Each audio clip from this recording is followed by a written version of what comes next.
রাত্রি 10:30 বাজে এই কাজের থেকে উঠলাম। এবার দুপুরে সে বড়া ভাজা করেছিলাম, সেই ডাল বাটা ফ্রিজে ছিল, সেটা বের করে নিয়েছি। এবার দুটো বড়া ভাজবো, বড়া ভেজে রাখবো। বড়মশাই এখনও আসেনি।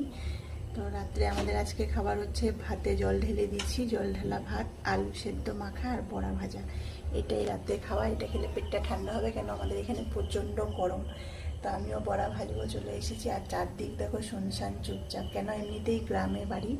আর 8টা বাজলেই আমাদের এখানে সব চুপচাপ হয়ে যায়। এখন তো 10:30 বাজে। আমি কাজে বসেছিলাম এতক্ষণ, আর বসতে পারলাম না। আমি না, এবার উঠে পড়ি। আর আজকে দুপুরে যেহেতু ঘুমিয়েছি, ঘুমও ধরবে না, তাই বেকার ঘরে গিয়ে কি করব, তাই কাজেই বসেছিলাম।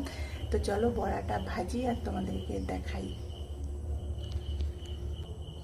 দেখো এই ডাল বাটা আছে, আজকে বড়া ভাজাটা না খুব সুন্দর হয়েছিল। ছোট ছোট করেই ভাজবো, বেশি বড় করবো না, একদম ছোট ছোট করে ভাজবো। তো চলো বন্ধুরা, আমি একা একা বড়াগুলো ভেজে নিই। আর তোমাদের সবাইকে শুভ রাত্রি। আবার কালকে সকালে দেখা হবে।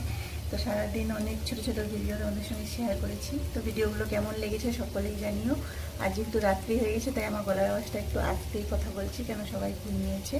তো সবাইকে শুভ রাত্রি, তোমাদের রাত্রিটা খুব ভালো কাটুক, আবার নতুন একটা দিনের শুরু হোক। তো চলো বড়া ভাজা ভেজে নিয়ে এবার ঘরে ঢুকে যাব। বাইরে কেউ নেই, আমি একাই বাইরে বক বক করছি তোমাদের সাথে।